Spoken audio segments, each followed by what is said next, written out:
My name is Ashley Smith. I'm with Truist Mortgage. I'm a residential mortgage loan officer, and I would say I best serve my clients by providing excellent service around the clock. I have a full service team inclusive of my husband, my assistant Katie, who's been with me for 15 years.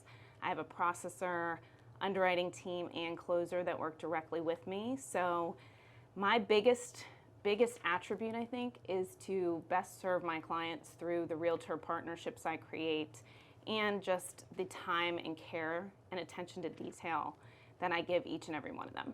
Yeah, it sounds like you have a good team. I do. I'm very blessed. Oftentimes in the mortgage business or real estate as a whole, there's a lot of turnover.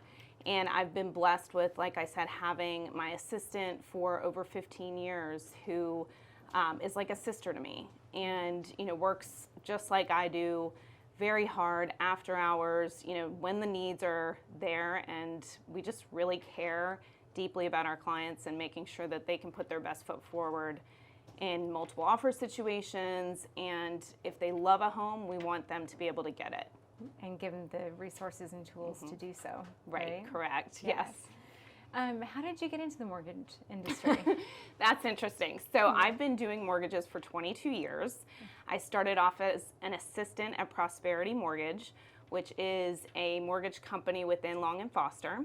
I was approached by a loan officer and his assistant when I worked at Morton's in Reston Town Center. So I helped open that restaurant. Yeah. So I was the head hostess manager, 19, 20-year-old, and I had a loan officer approach me that had been in for lunch multiple times and saw that spirit in me of just being, very communicative, very personable. And he said, you know what, you'd be really good at mortgages. I'm like, I don't even know what an eighth is, a quarter, 3/8. I know nothing. But I was going to college at George Mason for public relations and journalism. And so I segued into and took a leap of faith into interviewing with them. And he said, you'd be perfect for this. And I hit the ground running. For 3 years, I was an assistant and was promoted by the time I was 24 to have my own real estate office where I was the on-site loan officer. So yeah, everything just kind of spearheaded from there. I spent a little bit of time at First Savings, Wells Fargo, and then 11 years at Atlantic Coast before I landed at Truist last year in June. So it'll be a year next month. And how is that going? It's fantastic. So there's a lot of stigma surrounding working with a bank, that it might be a little bit more red tape, take a little bit longer process. However, I find that we are like a local correspondent lender, but you receive bank rates, bank products, and amazing service. So as far as what we have to offer at Truist, I think by far it is the best in the industry. Not only are the rates fantastic, but the programs just are phenomenal. And we're able to serve more clientele because of the products that we have. We have jumbo financing to 89.99%, so just a little over 10% down to 1.5 million, which is actually very unique, and it carries no PMI. We have grant products for most first-time home buyers. So there's just a lot to offer, and it's actually grown my business exponentially because of the offerings that Truist has. And it's like a mom and pop shop for a bank. So I feel like just this synergy of everyone wanting to help each other, everyone's in it to get the client across the finish line to the closing table, and just the offerings, everything that we have to offer our clientele beyond even just the mortgage side. So the banking side, just relationships with all types of offers that we have at Truist. It's just bar none, just one of the best things that I've experienced in my 22 years. Why do you think people have that misconception of working with a bank? Because there are banks that take a little bit longer, that are larger footprint. I feel like Truist has really knocked it out of the park when it comes to getting, familiar with what the markets are like locally, and that you need to be cutting edge, not only in the technology piece, but in terms of speed. Oftentimes we are up against multiple offer situations in real estate where clients are, against 3 or 4 or 5 offers.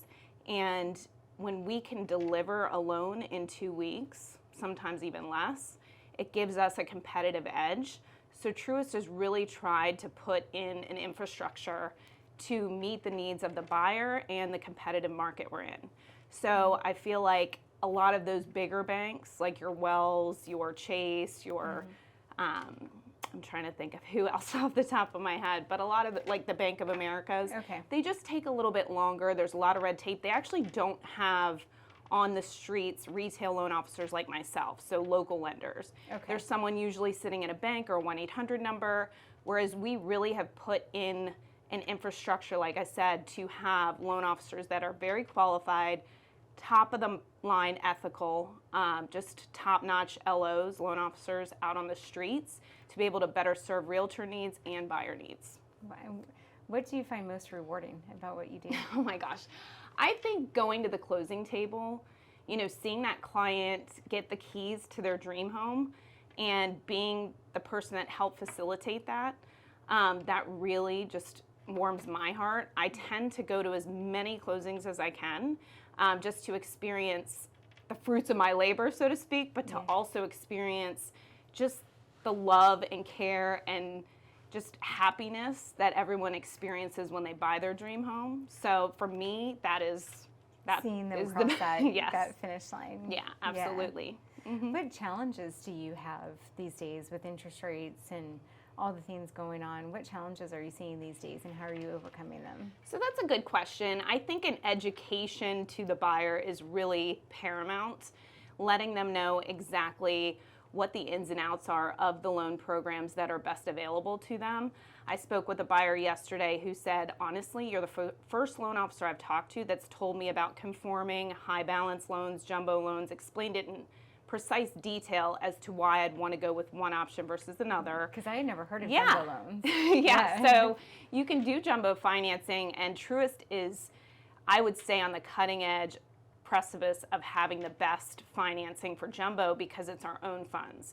So it's portfolio money, which I love to explain to buyers that your loan's going to stay with us. We're not going to sell off your mortgage. You're going to be with Truist. Any loan amount over $766,550 would qualify for a jumbo mortgage. And again, we can do as little as 10% down with no MI. So buyers are just like, wow, that's amazing. I'm saving a good $300, $400, $500 just alone on the mortgage insurance. Plus, I don't have to put a large sum down. Not to mention, a lot of folks in our area can actually qualify carrying 2 mortgages. So, because we have a lot of dual income earners, high income earners, Loudoun County is the wealthiest county in the nation. So I keep saying 1.4 is the new million. Like literally every house is 1.4 plus in the areas. I've seen the numbers lately being that 1, 1, 2, 1, 4. I'm like, wow. It is crazy, but that's why we've gotten so dialed in, and I'm actually on an originations council for Truist, which is a passion of mine, to be able to create product nationwide for consumers because of the challenges that we face, like you said. We don't have a lot of product out there in the mortgage industry to fit the needs of these higher end homes. So Truist has come up with products to expand upon low down payments, recasting, which means if you sell your property after you close on the new house, meaning your departing residence, you can take those proceeds and send them directly to the new mortgage and benefit by having that payment come down according to how much you sent in.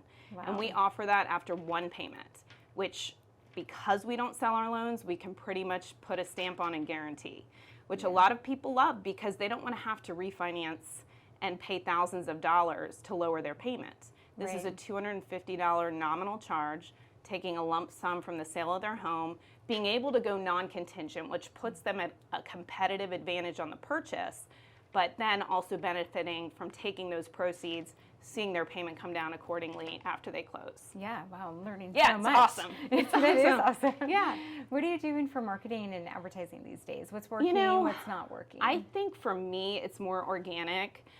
Like I said, I've been doing this 22 years. I have agents that have worked with me for a large majority of that time frame and just kind of spread the word. So it's word of mouth, clients, my client database is thousands. And I do a lot of friends and family. I've done transactions for people like 6, 7, 8 times. multiple, second homes, investment properties, move ups, move downs, etc. All the things. All the things. But, I'm active on social media. I have a lot of people share. We have a grant product that's $7,500 for first-time home buyers that qualify for Home Ready and Home Possible.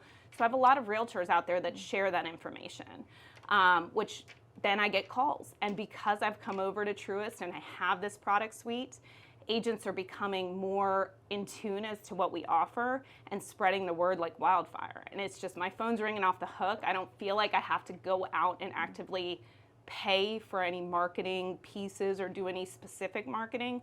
It's really a lot of word of mouth and just organic stuff that I do. Yeah. Take me back to when you were 19, working at Morton's. Yeah. And the loan officer that saw something in you.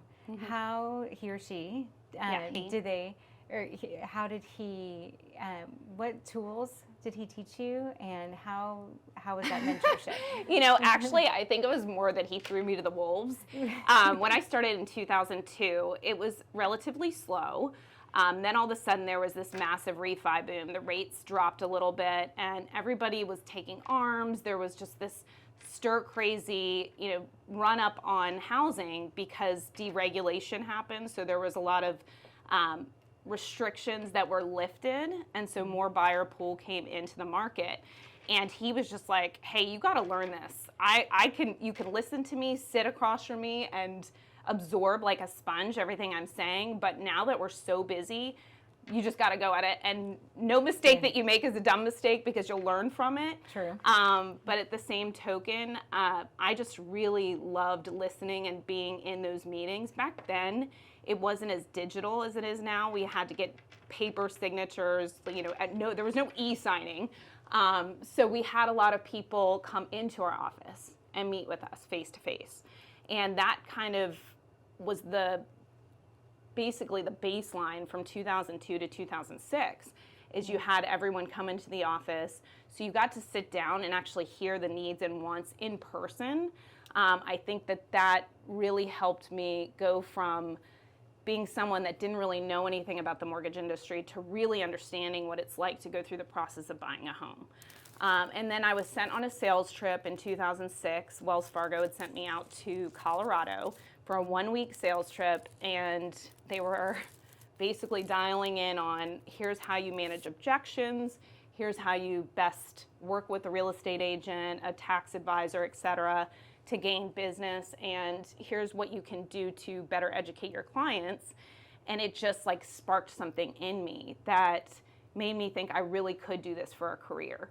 And I came back, told my boss, I'm like, next promotion that I can get, please put me on the list to have my own office. So by the time I was, I think, 24, I was in a Long and Foster office in Centerville as the on-site loan officer, and just really hit the ground running. And I treated, and I've always done this, all the relationships that I have with real estate agents are more formed in a friendship basis. So they're really somebody that I know their kids, I know the details about, their life and where they live, and I really get to know them and who they are, because it's an easier process for me to work with somebody that I feel aligns with my beliefs and also is somebody that I know personally. So I really got to know the agents in the office. They consider me, because I was so young at the time, they considered me kind of their daughter. And I've still, to this day, work with many of them. Oh, that's awesome. Yeah. When you made that transition, you said you were in school, right? Did you continue going to school, or did you kind of just take off with the work? I just took off with the work, because honestly. I kind of did the same thing. I mean, when people ask me, they go, where did you go to school? I say George Mason University. Yeah. But at the same token, I knew by the time that I was 2 years into this career that it was going to be sustainable. It was going to be something that I wanted to do for the rest of my life. And I literally live, breathe this job. Yeah, I love it. Yeah. I always tell my realtor partners, if you're working, I'm working. So I'm around the clock. And I always preface that with, you're out taking your clients out in your car in a business suit. I'm at home with my laptop, feet up, pajamas, and a glass of wine. Like, if I can't answer the phone on a Saturday night at 9 o'clock at night, then something's You're not gonna wrong. make it. So if you're a realtor out there and you want someone that's 24/7, I'm your girl. Yeah. She will answer. Yes. at And if 10 you can't o'clock. get me, you can get my husband who's on my team, Mike, and Yeah. Katie, my assistant. We're just all accessible because we know that this business happens after hours. For sure. A large majority of people that are buying homes are doing so when they get off work. So how do you find that balance? It's nice in the sense that our business is such that a lot of the business goes on nights, weekends, etc. So during the week, I run errands or I'll work out. I'll do the things that I need to do for myself and basically time block that, slower time of the day during the week to get the things that I need to done. My children, I have a 13-year-old and a 10-year-old, 2 girls, and they are very attuned to the schedule, and they know that mom might be on the phone at Friday night at 7 o'clock at a restaurant and have to walk out and take a call, and they know exactly why. Yeah. And, I was in a parent-teacher conference last week, and the teacher mentioned that my daughter put on her list of what she wants to do later in life. I want to work as hard as my mom. I see how she works, and I understand the importance of her job. And that just really warmed my heart because it made me think, like, she's actually watching. And you're going to make me tear up. Yeah. So, I mean, I get that. it's hard at times because you really don't get a vacation. Like my husband and I just celebrated our 15-year anniversary. We went to Las Vegas, not this past weekend, the weekend before, and I had my computer with me. And it was just, it's the nature of the business. Yeah. And, at the times, like I can, like I said, type out a pre-approval letter, do an estimate relatively quickly. But it's the realtors out there that are actually doing the work. They're out showing the homes. They're sitting in front of their computer for hours. They're making the phone calls to the listing agent. They're setting up home inspections, et cetera, et cetera. If I can't take a few minutes out of my day to go to a computer, print out a pre-approval letter, have a quick conversation with the buyer, then, what's my worth? So I do take that time and kind of parse it out, Yeah. How's it working with your husband? How do you guys find balance there? That's Is it a easier good that you guys are question. both in the same industry, or are there challenges with So that? that's a good question. During COVID, he's actually been with Truist for 5-6 years. So during COVID, I had an intimate insight as to what Truist was like because we would have our laptops up, side by side, and I would hear his team's meetings, and I would say, this is, again, like a mom and pop shop. They really get it. For a bank, they are doing all the right things. They're constantly innovating, trying to find new product, et cetera. So we used to tag team for years. I got him in the business. He was doing marketing for a defense contractor. And I said, look, we can't, because of the flexibility of being a loan officer, we were able to travel with our laptop, or I was. However, he had a 2-week vacation. And I'm like, this isn't going to work because I want to be out and about during the summer, especially when the kids were younger and we're in daycare, not in school, not in sports like they are now. But we talked and I said, hey, get into the business, started a company that's more of a startup that I had a friend that owned the company, and get your feet wet because you can learn this business and do the items or the type of loans that I don't do. Because I was doing more A paper, your higher credit score, down payment, et cetera, borrowers. And there was a need or a niche for the lower credit score borrowers with lower down payments. So the company he went to work for offered that. And I would send him that business, and then he eventually made it to Wells Fargo, and he was doing builder business while I was doing, again, most of the cookie cutter vanilla stuff at Atlantic Coast. And then he came over to Truist because he saw the writing on the wall at Wells that things were going to a position of just banking versus on the street loan officers. And Truist really wants to keep loan officers out there on the street locally. So he came over to Truist. Like I said, I watched everything go on, with how he interacted with management, how his loans went through at record speed for what I thought, was going to take a little bit longer, and just the product offering. So to answer your question about us working together, we do a very good job of staying in our own lanes and working well with each other in terms of setting the right expectations to buyers as to, Mike can handle this, I will handle this. And then we work cohesively with Katie, our assistant, to make sure that our client's needs are best met. He's an extension of me, so if a client calls and says, I need this answered and I'm not available, I can certainly rely on him to take that phone call, and he has fantastic bedside manner. So like for a loan officer in this business, I mean, you can get burned out pretty easily. Sure. And he doesn't. He just takes every single call with stride and works like I do. I mean, he's seen me because I've done it a decade longer. Like you don't get burnt out Oh, either. no, because I love it so much. But I think because he's seen me do it a decade longer than himself, he's seen, what it takes to be successful and what clients are looking for, what buyers are looking for in their loan officer relationship. So I feel because we have just a good marriage and a good working relationship, I think our clients feel it, and I think that they feel they're getting the best possible service. Because they can gain your trust. Yeah, absolutely. Yeah. Mm-hmm. You said when you're first starting out that it was helpful to have so much in-person time with the clients, and so much of that has changed now with I was going to say technology. With technology, how are you overcoming those, and how do you get time with your clients? That's a good question. I do some Zoom calls. I actually had a client that has Microsoft Teams and said, hey, can we do a Teams meeting? And then you're on camera and you're talking to them, and then they get to know you. I had a client I was talking to yesterday that had a 1 and a 2-year-old in the background. I'm like, look, I've been there. I get it. I could hear the kids. And then my dog started barking. I go, you have the kids. I have the dog. Like, we're making a great duo here. But I really try to, if I can, do a either 3-way call with the real estate agent and the client via Zoom or a Teams meeting in Microsoft. As I mentioned before, I go to closings. So I have a closing at 2 o'clock this afternoon that I'll be attending. It's actually in the house that they're purchasing.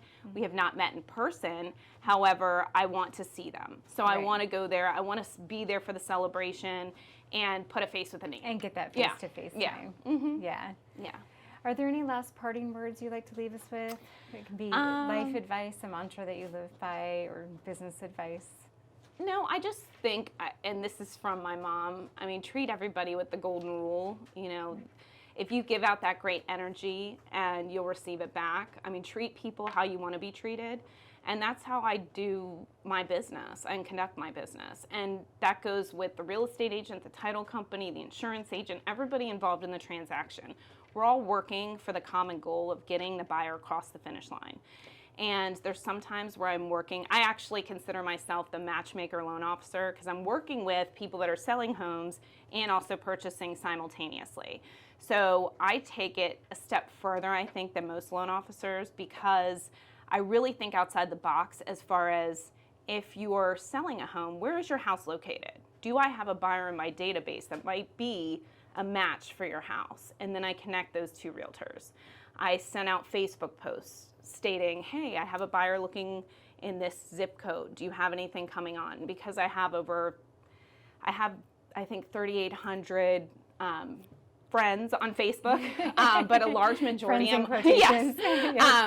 a large majority are real estate related. Sure. So I think as big as this real estate industry is, as big as Northern Virginia is, it's very small when it comes to just reputation and, being there for your clients and being the best, real estate professional you can be. Reputation's everything, and I really take pride in keeping that intact and doing the best I possibly can. Well, it sounds like you're doing a great job. Thank you. I appreciate that. Thank you for coming in today. It was a pleasure Sure to thing. have you, and thank you for sharing your story with us. Of course. My pleasure, Donna. Thank you.